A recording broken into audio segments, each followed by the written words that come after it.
4 hari lalu kurang lebih menerima berita itu, Masya Allah. Jadi ada kuli bu, Pak, kisah nyata ya, di daerah ujung Jawa sana. Kami sebutkan namanya karena ini orang baik untuk teladan. Namanya Mbah Darjo. Mbah Darjo itu kuli-kuli angkat, dan semua diangkat yang kasar-kasar itu. Ya, ras, batu, disuruh orang angkat. Dan kadang-kala tidak sedikit yang mencela ketika mengangkat itu, direndahkan posisinya. Saya dengan cepat qadar Allah meninggal dunia sesuai ajalnya. Wafat dimakamkan samping orang saleh. 9 tahun kemudian, ini kisah nyata, cucunya meninggal. Cucunya. Ayahnya menginginkan dimakamkan di samping kakeknya, Mbah Darjo tadi. Begitu akan dimakamkan, spesiesnya nggak terlalu longgar, jadi harus dibongkar sedikit dari makam kakeknya itu. Begitu dibongkar, dalam 9 tahun setelah dimakamkan, bukan cuma jasadnya, kafannya plus papan penutupnya masih utuh. 9 tahun. Apa amalan orang ini? Insya Allah. Ketika ditelusuri kenapa dan sebagainya, tiga keutamaan yang pernah dikerjakan oleh beliau itu. 1, mempertaruhkan tenaga dan keringatnya untuk mendapatkan yang halal, Pak. Lebih baik saya ngangkat yang berat-berat mendapatkan keringat dan mendapatkan yang halal dibandingkan mudah dilakukan tapi neraka sudah mengancam. Maka setiap mendapatkan yang halal itu, jatuh keringatnya, itu keringat dihitung itu. Bagian dari pahalanya menjaga tubuhnya. Selamat oleh Allah. Makanya orang-orang yang mencari keringat, mencari rizki dengan keringatnya, dan tidak pernah terfikir berbuat yang haram, Masya Allah, itu dijamin oleh Quran, Allah yang akan mudahkan hidupnya, menjaga rizkinya, dari mulai dia hidup sampai dia kembali kepada Allah. Itu ada di Quran surah kedua Al-Baqarah, ayat 172, posisi paling kiri sebelah atas. Nanti ditafsirkan di Quran surah Maryam, surah ke-19, ayat 13, posisi paling kiri di pertengahan. Ya ayyuhalladzina amanu, hai orang-orang yang merasa punya iman, kulu min thayyibati ma razaqnakum, silahkan kamu cari untuk bekal makanmu. Min thayyibati, yang baik-baik, ma razaqnakum, kami yang sediakan. Saya agak cepat sedikit. Hukum mencari rezeki, hukumnya secara umum ada di Al-Baqarah ayat 168, posisi paling kanan sebelah bawah.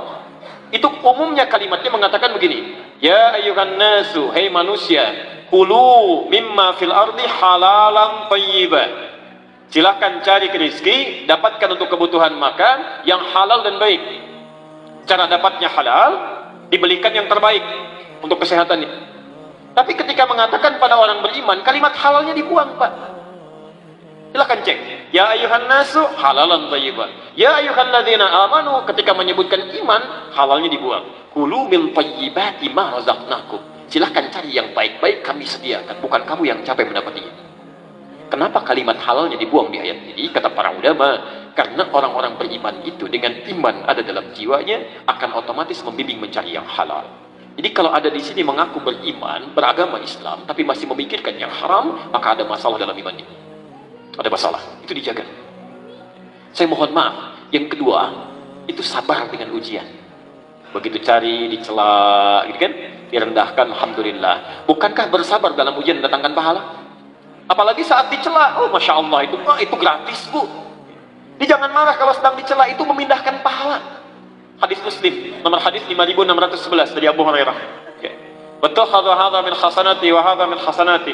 Kalau ada orang berbuat baik kemudian melakukan keburukan, itu pahala kebaikannya dipindahkan pada orang yang dizalimi itu.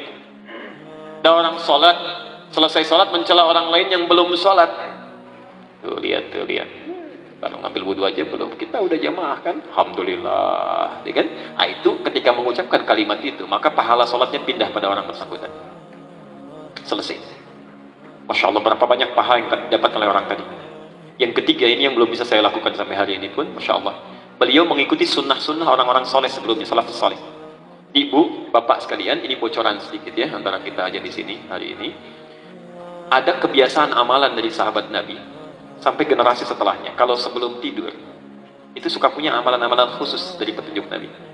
Ada yang baca Quran dulu sampai lelah baru tidur. Ada.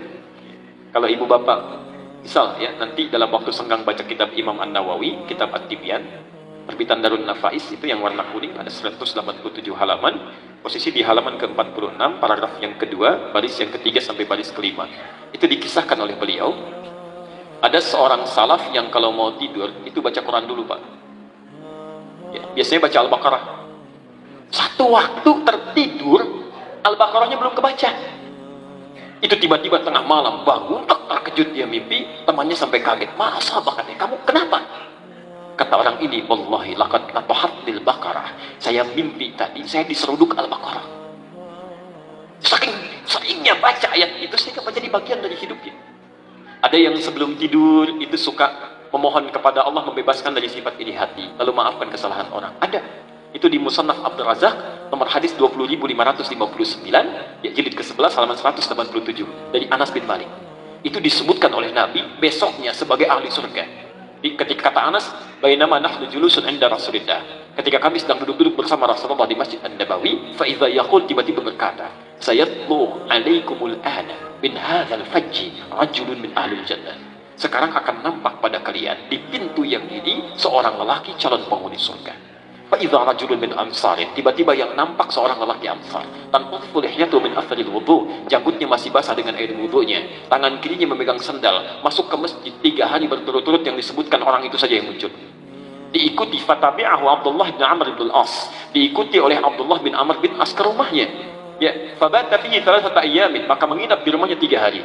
Malam pertama ternyata tidak tahajud, artinya tidak rutin. Malam kedua, Masya Allah, bacaan Qurannya tidak seindah Abdullah bin Mas'ud.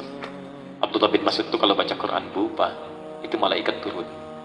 Pernah satu kali beliau baca Quran, tiba-tiba angin bertiup kencang, pohon-pohon sudah mulai bergoyang-goyang. Berhenti, itu berhenti. Baca lagi, nyambung lagi. Saking kagetnya, diam diadukan pada Nabi. Ketika Rasulullah SAW menerima berita itu, kata beliau, tahukah anda at-tadri? At-tadri, tahukah anda? Ketika anda sedang bacakan, malaikat berebut turun mendengarkan bacaanmu. Kalau diteruskan bacaanmu akan hancur tempat-tempat di sekitarmu itu. Insya Allah, saking indahnya. Makanya Abdullah bin Mas'ud di muka bumi diciptakan cuma satu. Coba kalau semuanya ini seperti Abdullah bin Mas'ud, Masya Allah, habis ini pasar raya, kita begitu dibacakan ya. Makanya ketika Bapak Ibu baca Quran, termasuk saya, malaikat gak pada turun. Cuma dicatat pahalanya gitu ya. Cuma dicatat. Baik, hari ketiga ternyata tidak puasa sunnah. Gak terlalu rutin. Sehingga bingung, ini orang apa amalannya? Allahu Akbar. Ketika dia akan pergi, baru dikabari. Ya, saya punya amalan nggak canggih-canggih seperti yang lain. Saya cuma membiasakan sebelum tidur di keheningan malam, memohon supaya dibebaskan dari sifat iri hati dan memaafkan kesalahan orang lain. Kata Nabi, surga itu, surga. Nah, Mbah Darjo tadi mencari yang paling ringan, bersolawat pada Nabi setiap sebelum tidur. Allahumma sholli ala Muhammad wa ala ali Muhammad. Itu sampai basah lisannya, sampai lelah baru tertidur. Dan kesaksian keluarganya pernah ketika membacakan itu sampai hitungan 16.000 salawat pada Nabi. Bukankah Nabi mengatakan, man shalla alaihi salatan wahidah sallallahu alaihi asyra salawat, siapa yang bersalawat kepadaku 1 kali, Allah membalasnya 10 kali. Maksud saya, mohon maaf ya, kalau beliau dipanggil pulang duluan telah menghadap Allah, barangkali menurut Allah dosanya begitu kecil, amalnya sudah banyak, dijadikan hikmah untuk kita. Kalau saya, anda, kita dihidupkan sampai hari ini, di awal bulan Dzulhijjah, belum mau diampuni dosa juga, dengan cara apa lagi Allah mesti ampuni dosa kita? Cobalah, coba dulu merenung pelan-pelan. Satu saat kita pulang, saat kita meninggal.